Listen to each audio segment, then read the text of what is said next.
Or who else has been using this? They want to know more about the who because, again, they're influential, they're about people, they're about connecting, they're about community. So let's go on to the next one, which is the S. So not to insult any S's, this is the only picture I could find that would be steady the tortoise. I think that's a great thing because I personally would love to be a lot more steady and slowing down. And you know, the S's, I love S's. They're steady, they're dependable, they're loyal. Their favorite thing, and I'm getting ahead of myself, but let me go over some of their characteristics. Reliable. Who on the team needs somebody that they can rely on? You want to make sure you got an S. You need an S around. Supportive, caring. They tend to be very nurturing. Who here would consider themselves an S personality? Great. Love you all. Thank you. I love you. Need you. Really need you. So, their communication style. Now, theirs one directional as well, except they listen, whereas the D speaks and expects you to listen. The S will listen and not do a lot of talking. And they're very calm, and they will explain things thoroughly. They will read through everything because they want to know how. That is their favorite question, how. They're much better in one-to-one situations than speaking in a group, for instance. They can do it, but their preference is to be one-on-one. Who here feels that you'd rather do one-to-one versus speaking in a group? Yeah. So that tends to be an S personality. But remember, their favorite question is how. So what's the D? What? And the I? Who? And the S? How. Okay, there we go. So how are we going to do this? How does this impact us? That's what the I wants to know. I mean, the S wants to know. So let's go on to the C. The C, I've also seen this as compliance, but in this case, it's called correctness. So this is the person that is going to make sure that all the I's are dotted, all the T's are crossed, all the ducks are lined in a row. If there was a manual, the D would say, I don't need the manual, thank you very much. The S would say, oh, I need to read through the whole thing so I'll know exactly how we're going to do it. The C would look at the manual and, you know, on page 3, paragraph 4, there's a grammatical error. There should be. This question should read this way. That's the C. Huh? And the I would be like, there's a manual?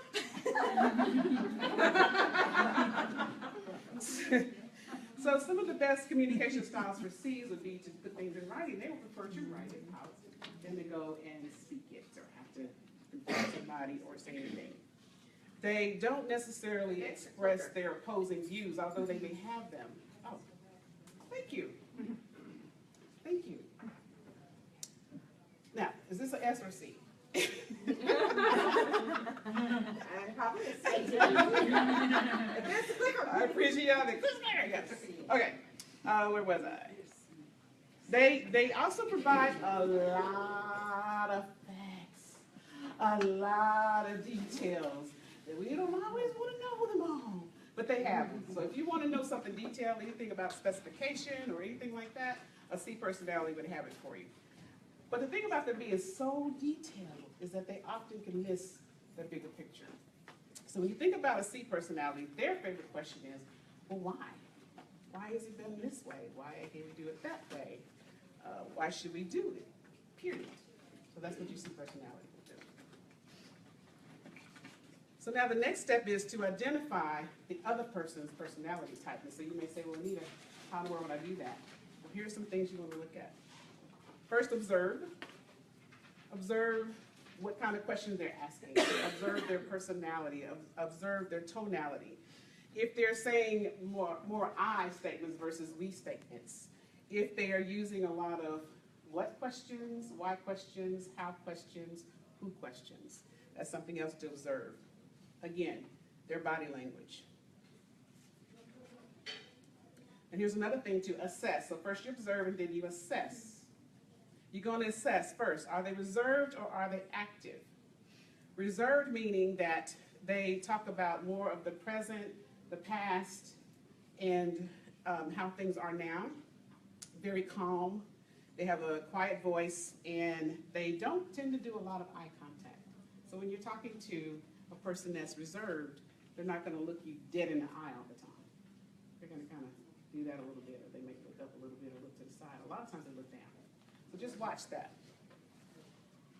And then the next thing is What happens with the reserved is they tend to be S or C. So just remember that reserved will be S or C.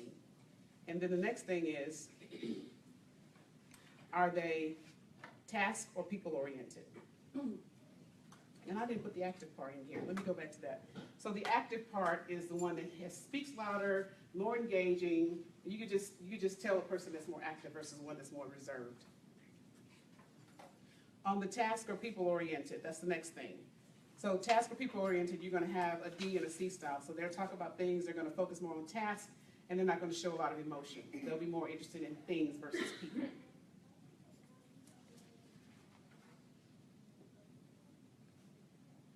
If they're more people-oriented, that's going to be an S and an I. So they're going to talk more about people, they're going to focus more about people, and they will probably show emotion a lot more easily than your D or your C. Also, the next thing would be to distinguish. Now, here is how you put them together. If you see an active person that's task-oriented, that's going to tend to be a D personality. So in other words, some of the other things they may show is that they're very impatient. They're going to say exactly what they think. You don't have to wonder about what they're thinking. They're going to be in a hurry a lot, just on the go, on the go. Let's get it done, let's get it done. And they can see the bigger picture. So they're not into the little intricate details. They see the bigger picture. And when you're talking to them, they need you to get to the point because they don't have all day. And they may sit there and look at you like this. I'm messing with you. Now, if you're looking at or assessing the I personality, this is one that is active. Remember, they speak louder, they talk, they are engaging, they're looking at you in the eye, but they're also people-oriented, so that's just the opposite of task-oriented. So they're going to be open and friendly, talkative. They're going to appear unorganized. Anybody see somebody that seems like, yeah, they really don't have it together? Well, that's not their style. It doesn't mean they're just right. None of these are right or wrong. They just are what they are. So this is just for you to understand and recognize. They'll jump from subject to subject. Again, not keeping very much focused, and they're not talking about things. They're going to be talking about people, and they will make a spontaneous decision like boom. For instance, my kids were home, and oh, this is interesting. They had their girlfriends, and they're in that impressing girlfriends mode. And so mom gets up the next day, and they already had their plans about, this is Iron Bowl day, where Alabama fans roll tide. And so they were going to cook out and do this. And I said, oh, you know what? The girls and I, we're going to go shopping. Yes, we're going to go shopping. Mom, that wasn't a plan. I said, well, I'm the queen bee, so the plans have changed. So I had to take and get some girl time. I am in a house full of men. They're grown now and they're on their own, but testosterone was all around, so when they brought home girlfriends, I was happy. I got some estrogen. I got to go out and go girl shopping and do some fun things. And no, that was not in the plan, but I just decided, hey, I want to do it. They were not happy with me, but they got over it. It was fun. So yeah, we can be spontaneous. The S style. Easygoing, appears very calm. Now this is going to be reserved and people-oriented, the S is. You would think the S may be more task, but they're actually more people-oriented because they're the nurturers. They're the ones that care about other people. They will nod and go along with the crowd. And they like their own space, though. Don't get inside of S's space. They kind of step back. So if you see that going on, you might identify this may be an S or a C personality. Uncomfortable with new ideas because they're steady. They like things to be the same. They like to know what's going on. They like to know how we're going to do things. So they tend to want to not change too much, or new ideas will make them take a pause. They've got to think about it. It doesn't mean, slow doesn't mean dumb. I'm not talking about that. These are people that just want to think through things, and we need people like that. We need all of these styles. And then the C. The style is they're reserved and they're cautious about proceeding forward, and they're uncomfortable with physical contact. How am I doing on time? Because I know I'm covering a lot.